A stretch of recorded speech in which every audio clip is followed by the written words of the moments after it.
Hello guys, welcome to my second new blog. এখন আছি ম্যাচগ্রামে। আর আজকে ব্লগ করার উদ্দেশ্য হলো ম্যাচগ্রামের পাশাপাশি কিছু লক্ষ্মী পুজো হচ্ছে, যেমন ফকুরদহ লক্ষ্মী বাজার, সেটা নিয়েই ব্লগ। আর একটু পাঁচকুড়াতে কাজে এসেছিলাম, তাই ভাবলাম একটু লক্ষ্মী পুজো থেকে ঘুরে আসি। ওকে, আপনারা দেখতে থাকুন, সঙ্গে থাকুন।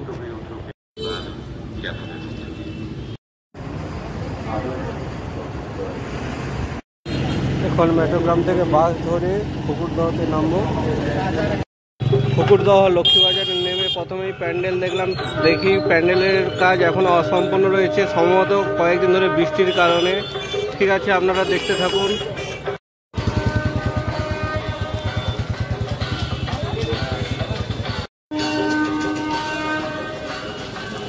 লাইটিংগুলো দেখুন, জাস্ট অসাধারণ।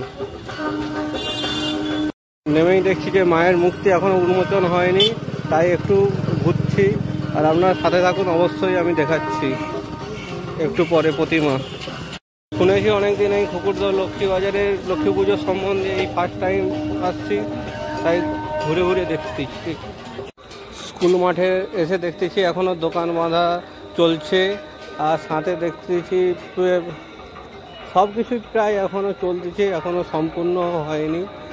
আর নাগরদোলাও আছে দেখতেছি।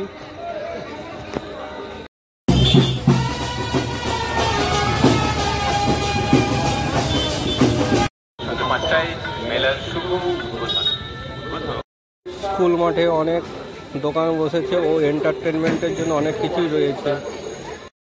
স্কুল গেটে আপনারা খাওয়া দাওয়ার অনেক কিছুই পাবেন, আর রাস্তার ধারে তো রয়েছে খাওয়ার দোকান। স্কুল মাঠে অনেক দোকান বসেছে, আর মাঠেও অনেক এখনো কাদো কাদো হয়ে আছে অনেক জায়গায়, আর তারই মধ্যে চলছে কেনাকাটার তোড়জোড়। রাস্তার ধারে দেখলাম খুব সুন্দর কারুকার্য বসেছে, খুব সুন্দর, খুব সুন্দর হাতের কাজ। দেখুন শুধু।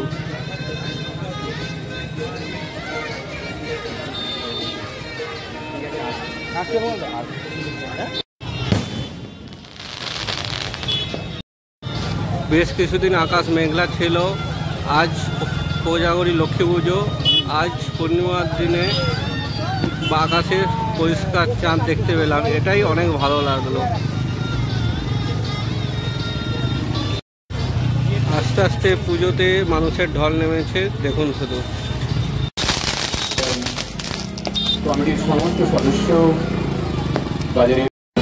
অনেকক্ষণ অধীর রাগ হয়ে অপেক্ষা করেছিলাম কখন মায়ের মূর্তি ফুলবে, অবশেষে এখনই ফুললো, দেখুন আপনারা।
আজকের ব্লগটা এই পর্যন্তই। আজকে খুব ভালো লাগলো এখানে এসে। আর ব্লগটা কেমন লাগলো অবশ্যই জানাবেন, আর ভালো লাগলে একটা লাইক করবেন।